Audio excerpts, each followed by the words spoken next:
The stars are right, and that means it's time for another episode of The Whisper in Darkness. I'm your host, the Manfromleng. Thank you very much for joining me today. On this episode, we are continuing with our review of the player cards in the Dunwich Legacy Investigator Expansion for the benefit of new players. On this episode, we're going to kick off our look at the Seeker cards. We're going to take a look at Art Student, Dr. William T. Maleson, Laboratory Assistant, and I've Got a Plan. There are spoilers throughout if you care about that sort of thing. If you enjoy what you hear, remember to like, comment, and subscribe.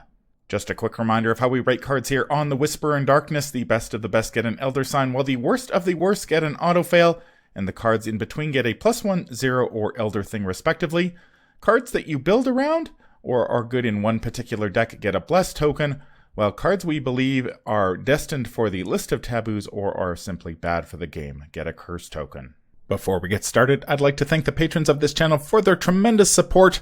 The Arkham Horror LCG community is amazing, and these people have gone above and beyond to bring you content like these player card reviews. Speaking of amazing members of the community, special thanks to Sean Coe, the latest patron to Embrace the Darkness. Thank you very much, Sean, for your tremendous support. It is greatly appreciated, and I hope your 2022 is filled with nothing but Elder Signs. If you'd like to be amazing like Sean and support the channel's goals and see your name on this list, head over to patreon.com, sign up for a tier of your choice, and claim your rewards. That would be awesome. Special thanks to Cole Monroe Chitty for the amazing art that graces the channel, Nicole Fiscus for the new Whisper in Darkness logo that graces the podcast, and Nate Lost in Time and Space for the intro as well as the overlays. Thank you very much. I couldn't do it without you. Without further ado, let's get started.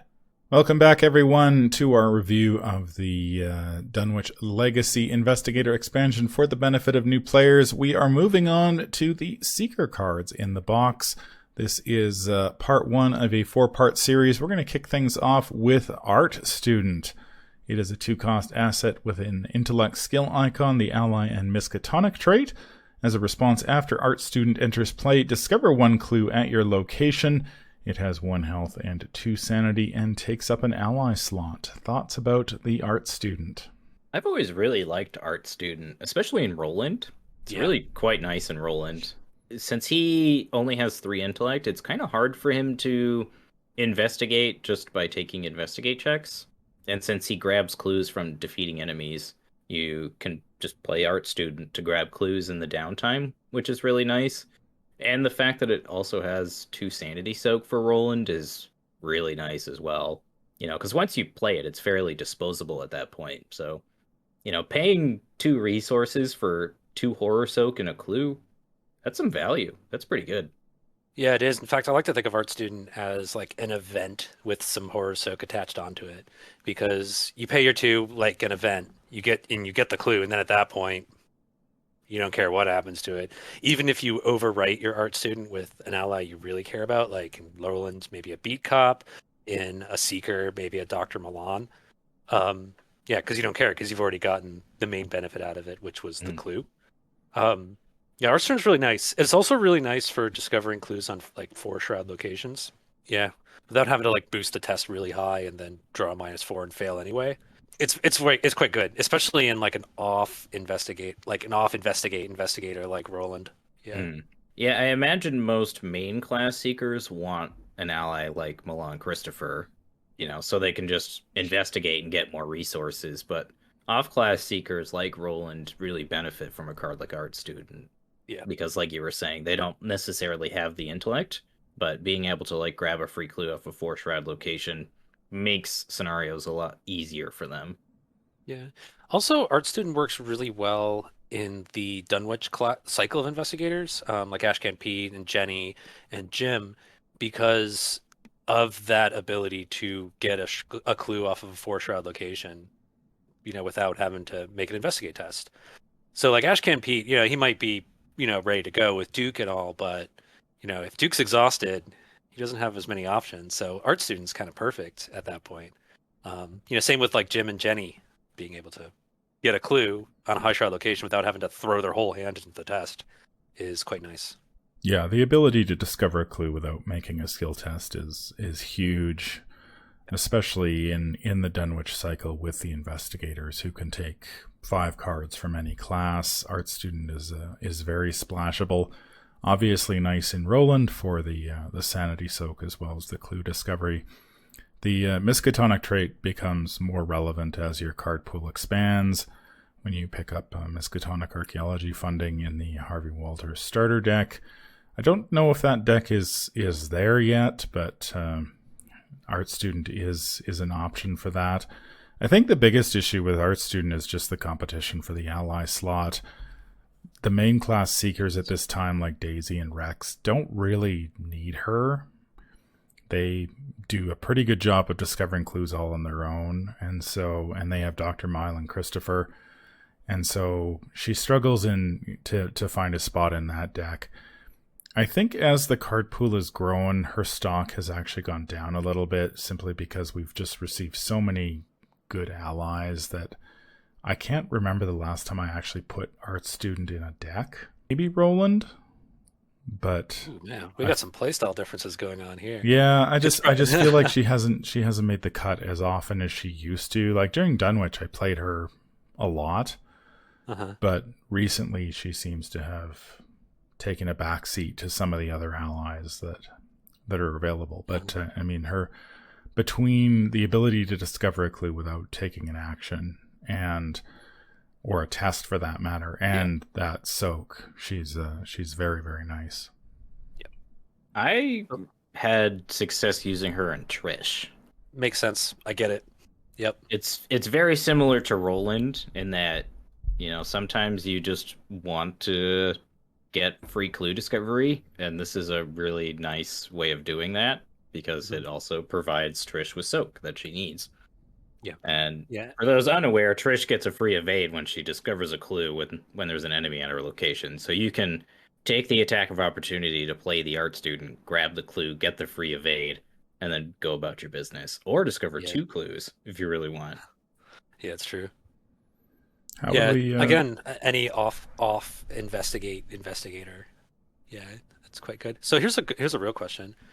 What is she drawing? Is she drawing that thing that has like the little star and the swirl in the background? Is that like some sort of space rock or something? And she's just like drawing it? I sort of assumed it was an elder sign on some sort of artifact. Oh, that would make sense. Yeah, it's hard to tell from this distance. She's being an art student and drawing it. Yeah, it's also kind of interesting because she is left-handed and she's married. You can see, like, if you squint hard enough, and you can see she's wearing her wedding ring on her right hand, which is kind of unusual. I think that's just a ring, but I never noticed she was left-handed. But it's on her ring. It's on her ring finger. So, maybe this is supposed to be like flipped, and that would make more sense because then she'd be right-handed and wearing a wedding ring on her left hand, which is like more typical. It makes her more generic. But then again, just by flipping the image around, they made her much more unique and interesting by her being left-handed. Yeah, more left-handed people.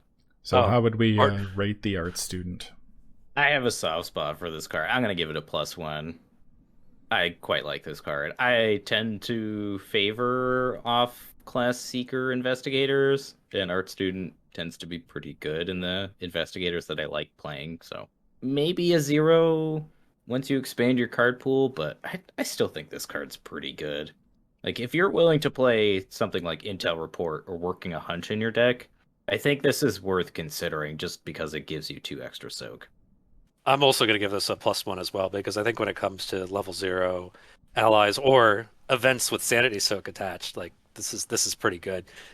Every scenario asks you to get clues. Some of those clues are going to be on high shroud locations, and it's nice to not have to fail tests and lose your sanity, and go insane. So she does all those things. +1. Yeah, I've vacillated between a 0 and a +1, but I'll settle on a +1 because I do quite like her. I mean, that ability to discover a clue at anywhere is gold.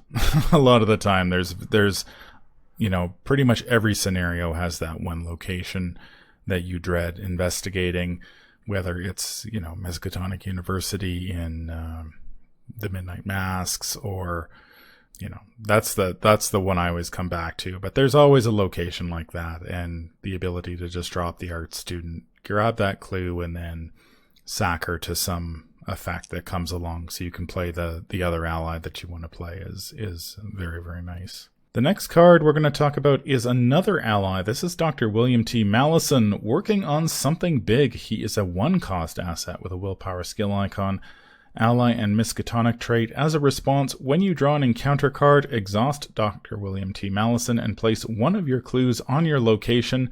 Cancel the drawing of that card and shuffle it back into the encounter deck. Then draw a new card from the top of the encounter deck. He has 2 health and 2 sanity and takes up an ally slot. Now, we talked about how cheap the art student was and the amount of soak you get for that. This guy is even cheaper and gives you even more soak. He was the only level 0 card in the Lost in Time and Space Mythos pack, and man, this guy packs a punch. He supposedly does. I don't know. Every time I've used that ability, I end up drawing an equally worse encounter card. So I've forbid myself from using this card. The worst.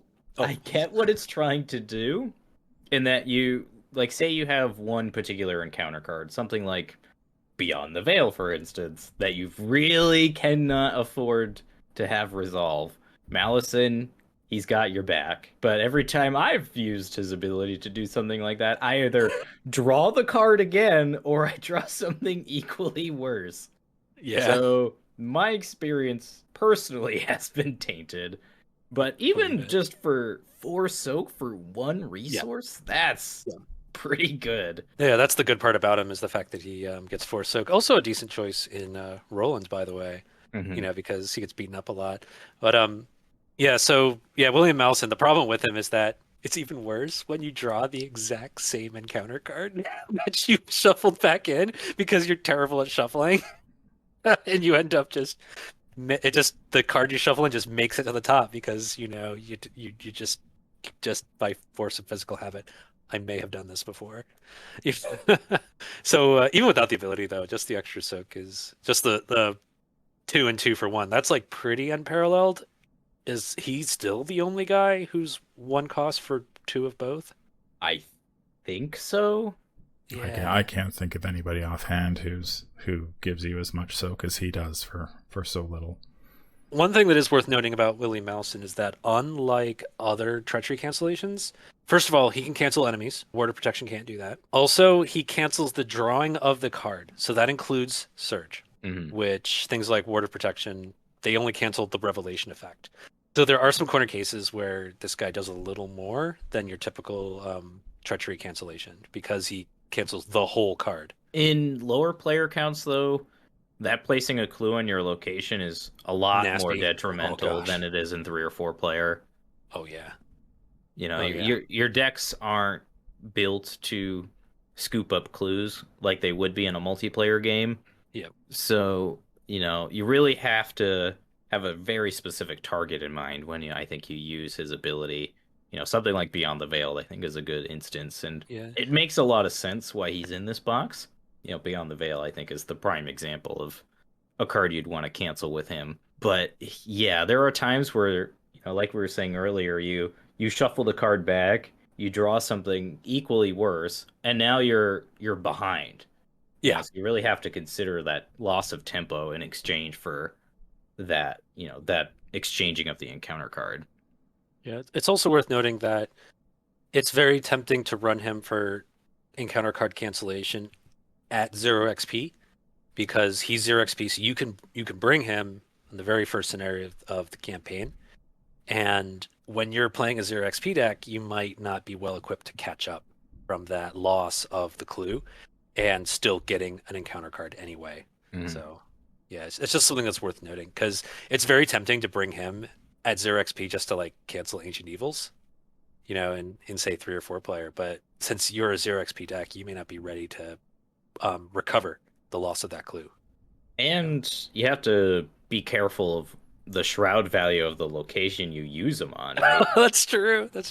Unless you have art student, then you can just cover them. Yeah. So like, say for instance you grab a clue, you use a flashlight or a skill card, you're dedicating resources into that, and now you're spending that clue on an encounter card that may or may not be worse than what you were already going to draw. Hmm. So I've personally shied away from this card throughout my years of playing this game, but I know there are some big fans of this card, Yeah, and I just have never really understood it personally. yeah. Personally, I play Art Student over William Maleson because often enough the two soak is what I'm really after, and the Art Student it costs one more, and I push ahead with the game rather than maybe not falling behind. You know, Hmm. yeah. Speaking of big fans of this card, I am one of them. I really like this guy a lot and have used him to very good effect. Placing a clue on your location is a huge cost, especially if you have to drop it at a high shroud location. But this guy's ability to deal with treacheries or enemies is huge, especially if you're playing solo and you cannot deal with another enemy. That is often worth a clue because you can just send that enemy away, especially if it's something that's going to take you a lot of actions and time to deal with.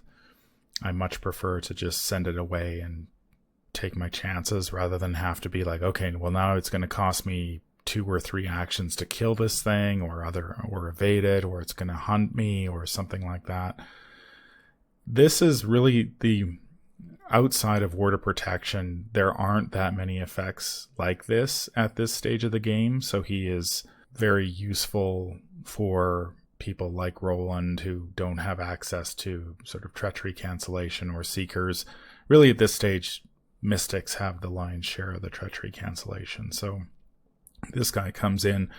I do like how this guy sort of fits into a encounter card denial strategy as your card pool grows. There are several effects like this that if you, as your card pool expands, you can sort of put all these cards together and have a lot of control over what you're drawing from the encounter deck. I think the biggest issue with Maleson is that as the campaign goes on, as you said, Nate, you end up in a position where everything is bad. And sending one card away to get another card is not as good as it was, say, earlier in the campaign, where you end up with a lot of variation between the power of the cards. I know the last time I played this guy extensively was when I built a deck to beat Before the Black Throne in solo and to get rid of the mindless dancers.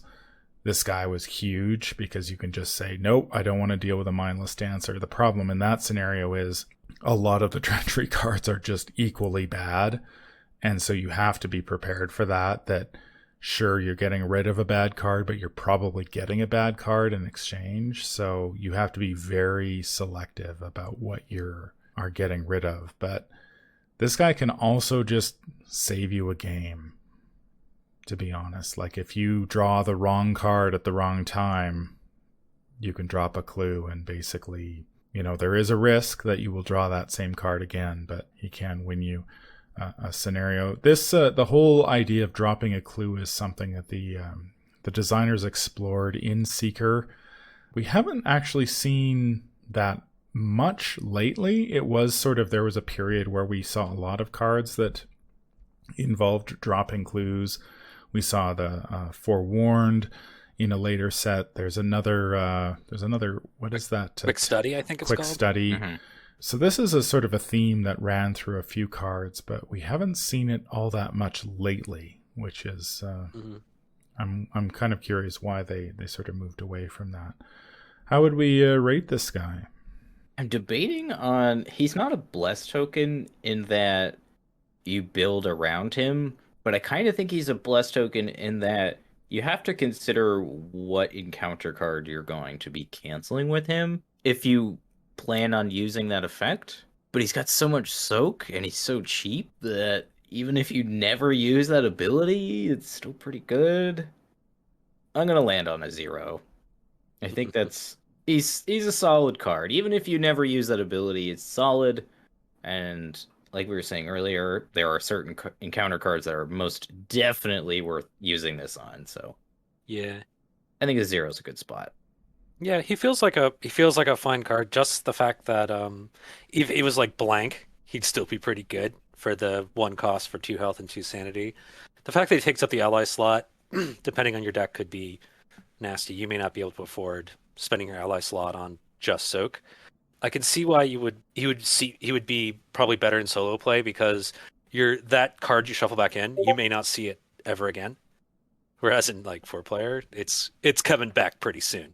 You're gonna because you're blowing through that encounter deck so quickly by comparison. Okay, so I see what you mean there, Mr. Lang, about Maleson and solo. Yeah, I'll go with 0 on this one.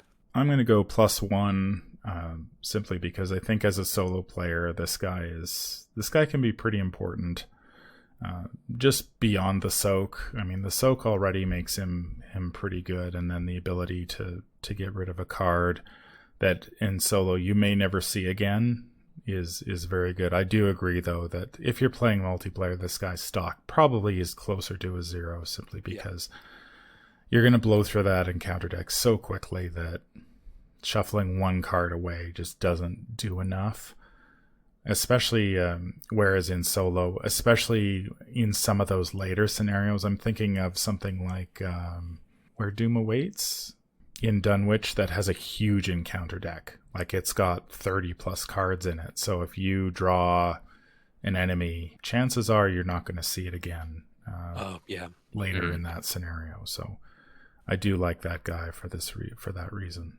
We have another ally to talk about. This one is Laboratory Assistant. 2-cost asset with an intellect skill icon, ally, miskatonic, and science traits. Your maximum hand size is increased by 2 while checking your hand size during the upkeep phase. As a reaction, after Laboratory Assistant enters play, draw 2 cards. She has 1 health and 2 sanity and takes up an ally slot. Laboratory Assistant is unique in that even to this day, she is one of the very few cards that lets you increase your hand size. There are very, very few cards that let you boost your hand size above 8. And we got Laboratory Assistant in Dunwich, and I don't think there's another one until Dream Enhancing Serum way down the line in the Dream Eaters. So she is unique in that respect. Again, much like Art Student, she has an effect that she sort of hits the table, you draw 2 cards, and then the hand size increase is nice, but it's not really something you can really use all that much. I think at this stage of the game, you don't really get the sort of mega hand size decks until much later. There's quite a bit of support for that in the Harvey Walter starter deck, and Dream Eaters is when you really start to see players start to look at, say, hey, I can have half my deck in my hand at one time. What do we think about the Laboratory Assistant? Pretty much the same that I feel about Art Student, Yeah. Other than drawing cards is, I think you could argue it's better, ? Because, cards can generate more value than a single clue can most of the time. So it may or may not be better than Art Student solely for that purpose, but I've always really quite liked Lab Assistant and Art Student, just for the reasons we've outlined with Art Student. It's a good effect that once it hits the table, you're okay with it leaving the table, and you get your 2 resources of value out of the card once you play it. It's not something like Milan where it's a big investment, and then you have to kind of work towards it to get what you paid into it back. Was Lab Assistant's just draw 2 cards, which is an event that we'll talk about later, essentially. Yeah, it's as you're saying, just like with Art Student, it's like we've got an event, you spend your 2, you draw your 2 cards. So that compares to, what's it called? Preposterous Sketches? That's in Dunwich, isn't it? Yeah, we're about to talk about Preposterous Sketches, actually. Yeah, it's just like that. I mean, you get 1 fewer card, which is okay, but instead you get the soak, which is really nice. And I like this, especially for a lot of the reasons we were saying with Art Student. You get soak, and you might be an investigator that needs extra soak. If you run both Art Student and Lab Assistant, and maybe even William Maleson, that's a lot of disposable soak you've got. The game's gonna have a hard time taking you down if you've got this like revolving door of allies. If you have 2 Art Students and 2 Lab Assistants in your deck, that's really nice because that's 4 cards that actually that are like events and do a thing, but also keep you in the game. Mm-hmm. So like the combination of the both of them, I think it gets even better because that's a lot of soak. Now, if your card pool is really small, like you're running with say Core and Dunwich, there's not a lot of soak options yet. So having these two like really helps with your options, especially if you're playing a one of the Dunwich investigators like Jim Culver. It's nice to have some just events with soak on them. You don't have to take things like Elder Sign Amulet and spend a lot of XP. Yeah. And it's just a nice effect for anyone that has access to Seeker level 0 cards, Yeah.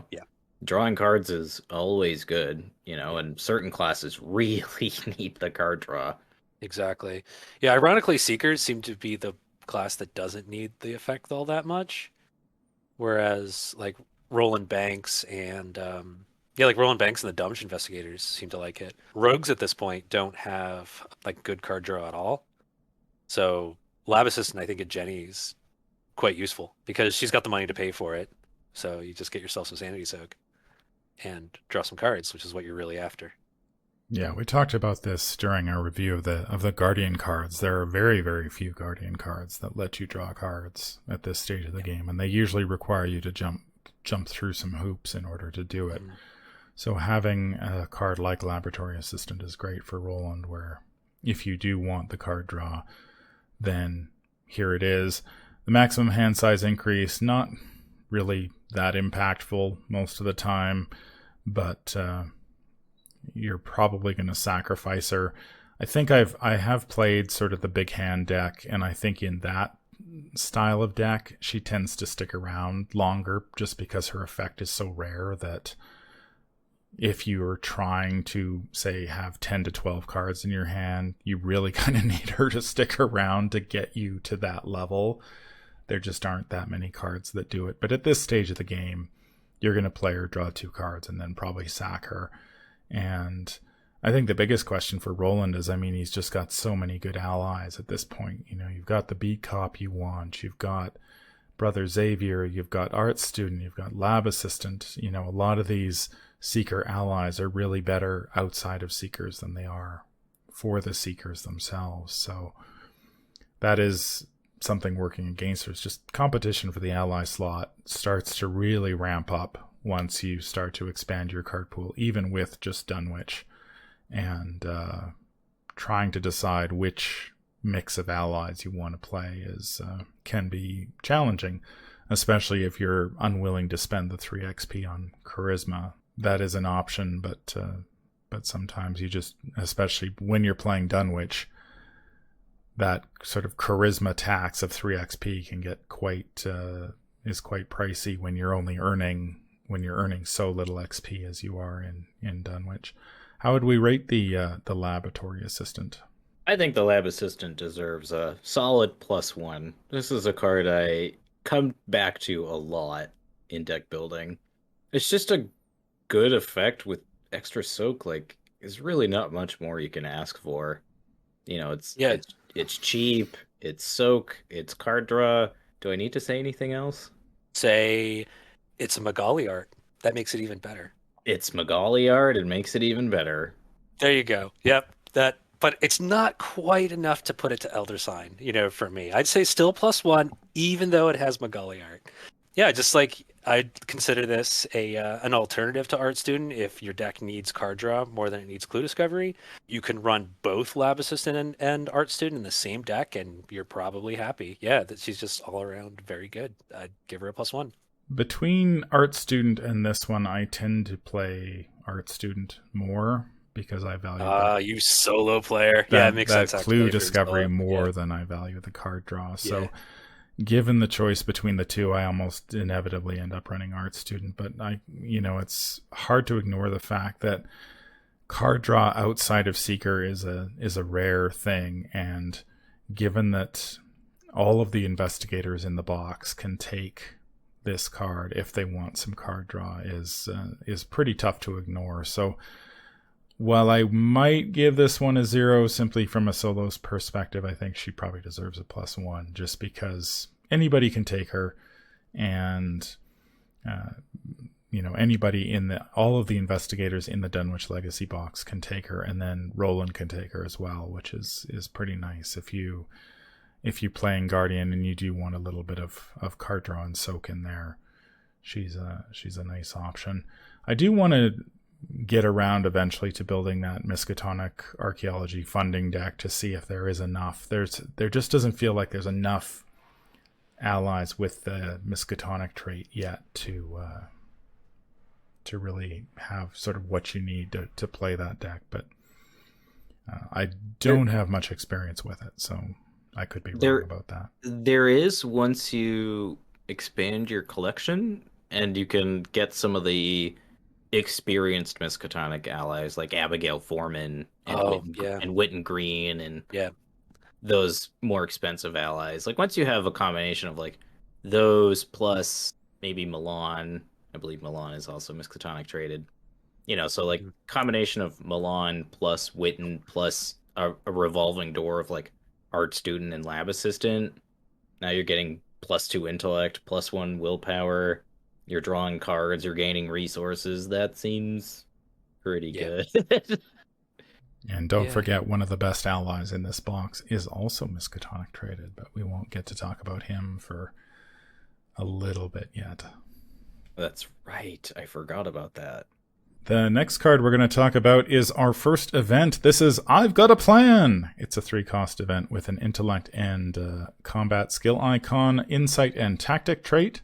You may fight. This attack uses intellect. You deal +1 damage for this attack for each clue you have. Max +3 damage. What do we think about I've Got a Plan? In Dunwich, talking about core in Dunwich, this card's really good. Oh, yeah. This card's real good. Being able to deal 4 damage as the Seeker. What? That's a lot. Yeah, that's a really strange one, because, like, for the longest time, like, this was the highest damage event, like, in the game. Mm-hmm. Yeah, because, like, even Dynamite Blast does 3. Yeah, this could potentially deal 4. That is a lot. Admittedly, there are hoops you have to jump through, and it's not trivial. Yes. It's not something you just fire off at any random enemy. Like, you have to have a very specific target when you play this card. And Dunwich gives you plenty of targets for this card, thankfully. Yeah. I've used this card to quite good effect, but I will say that as the card pool has grown, I find myself not playing this card as much. Okay, yeah, you just don't have room for a certain amount of...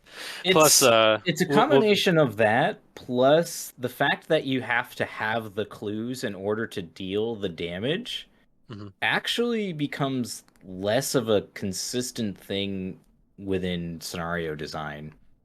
Because the way the scenarios are designed nowadays, you're often spending the clues once you get them. So you generally don't have like this stock pool of clues, at least in lower player counts. I'm sure in multiplayer, you're probably still scooping up tons of clues, before you have to advance. And in that format, then this card is pretty much always on. 4 damage is a lot. Although as time goes on, 3 cost starts to seem pretty expensive. And, as power creep takes hold, the fact that it only tests 1 stat also becomes kind of a liability against it. But other than that, if you're playing Daisy, you're probably playing Milan Christopher, and then if you're at a 6, like you're in Roland territory fighting enemies at that point. So yeah, that's true. That's true. Okay, so it's quite strong. Yeah, this is one of the few offensive options available to Seekers at level 0. And they just don't have a lot of options besides I've Got a Plan if they need to kill something dead. 3 cost is a bit high, but again, usually you've got Mile and Christopher fueling your engines, so the cost is less of an issue. Having to have a bunch of clues, as you said, Nate, can be tough, especially if you're playing solo, because so many of the scenarios seem to have once you gather 3 clues, you can advance and spend those clues. So you gather 3 clues, you spend them, and then you have to start gathering clues again to turn on your I've got a plan. But, I mean, the ability to nuke something for 4 damage at this stage of the game is... I honestly don't know how you play solo Seeker at this point without I've got a plan to back you up. I guess you could go all evade, but sometimes things gotta die, and this is your ticket to that. There is a level 2 upgrade available in the Harvey Walter starter deck. I don't think I've ever felt the need to upgrade this card, but that is an option if you want it. How would we rate this one? This is a solid +1. I like that this card doesn't also give you a stat boost. You really have to commit to your plan, which is both flavorful and I think a good balancing mechanic. Like, you're getting a big chunk of damage. Like, you shouldn't also be able to more easily do that big chunk of damage. And one thing to note too is that this can kill elite enemies. Like, this is the way the Seekers can kill a 4 health boss. Like, that combined with maybe a lucky, like, punch on a Ghoul Priest or something, now you're killing the Ghoul Priest in solo. Mm-hmm. Or a Yithian Observer. Mm-hmm. Yeah, +1 feels right for this. I will say that I do wish, for, like, the sake of the game, that this didn't exist. Because I really wish that the designers were able to be more creative than, let's give Seeker damage cards, for having them deal with enemies. I've Got a Plan is the reason why you never need to play Barricade or anything of its ilk. Because in the one class that, like, is not the enemy slayers, they give you enemy slaying options. So, like, you never have to, like, trick your way around enemies. You don't have to use barricades. You don't have to use a card we're going to talk about later on. You don't. You can kind of take the direct approach, even as the anti-fighting class. So I'm giving this a +1, but I really wish this card didn't exist. Yeah, because of how it funnels the game towards, square peg round hole solutions for dealing with things. I think this card is a symptom of a bigger issue that you touched on, Mattastrophic, and we're going to probably talk about this repeatedly as we go through these Seeker cards. And the fact that they gave the Seekers a card like this is a problem. Yeah. And I think it really has created, I guess it's just sort of spiraled out of control as the Seeker card pool has grown. And the fact that they gave the Seekers a card that deals up to 4 damage, there is a cost to it, but the fact that they just gave them this card that can basically incinerate any enemy at this stage of the game, I think is a problem. In solo, I would probably give this an Elder Sign, simply because this is your only option, really. Like, you just don't have a lot of options. And in fact, it can be so essential that if you run into a 5 health enemy and this is not enough, you quickly realize just how few options you have as a Seeker to follow this up. Because if the thing doesn't die, say you only have 2 or 3 clues, or 1 or 2 clues, sorry, you don't really have anything to follow that up with. And you probably spending 6 resources on 2 copy, like to play 2 copies of this back to back is often prohibitive. I think if you're playing in multiplayer, this one drops quite a bit because you don't really need it. Like, most Guardians worth their salt should be able to keep the enemies off you, and so this sort of just comes in as a nice to have, say a 1-of in your deck. Oh, I got trapped by myself. The Guardian is off doing other things. I need to incinerate something.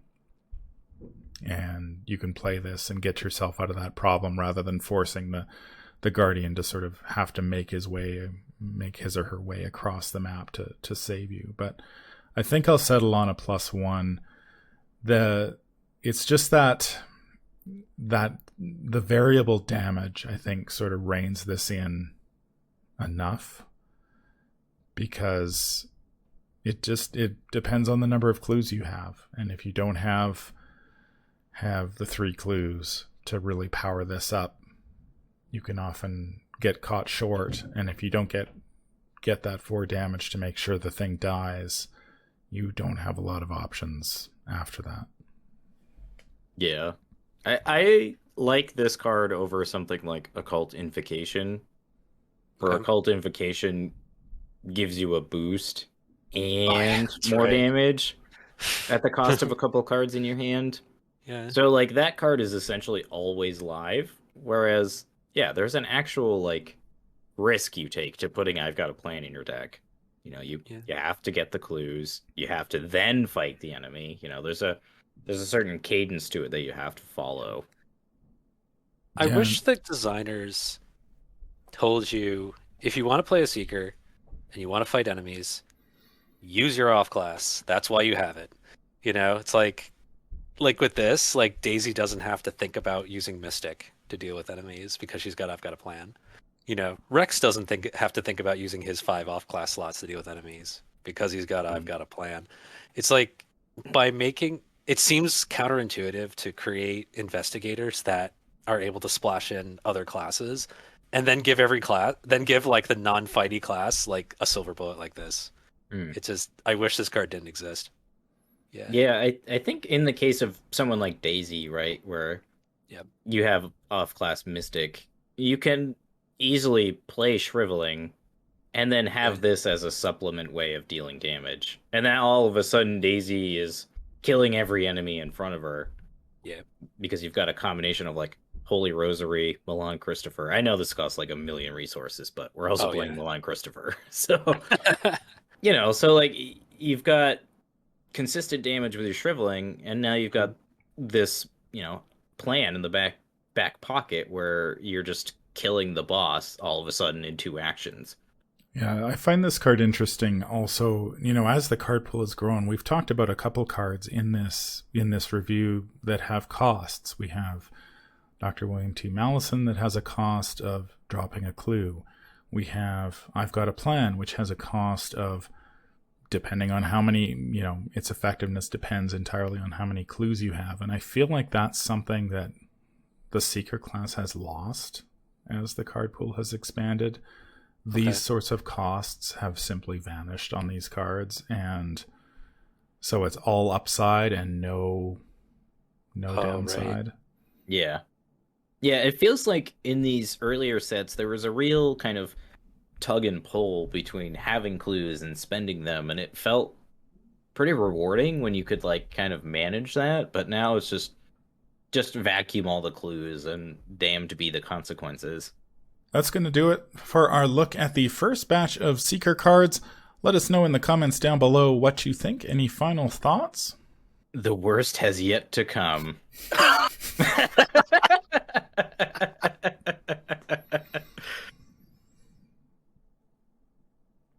Oh God, you ain't seen nothing yet, folks. Yeah, I do think as these reviews continue, things are going to get a little bit darker. I've Got a Plan is just sort of the tip of the iceberg, as they say, when it comes to Seekers. And as much as I like the card as a solo player, Mattastrophic, I agree. I sort of wish they had not given Seekers a way to simply incinerate things. I'm going to talk about this a little bit later with another card. We're going to talk about Expose Weakness. But yeah, I think the fact that they just handed Seekers a way to do Guardian levels worth of damage is problematic. As a solo player, I like it because, I mean, you don't have many options. But yeah, I think overall, I think it's problematic. That's going to do it for this episode. If you enjoyed what you hear, remember to like, comment, and subscribe. If you need to contact me, I can be reached at manfromleng@gmail.com. I'm also on Twitter at manfromleng. Until the stars are right, keep your shotgun close and your other sign closer. Take care out there, and happy investigating.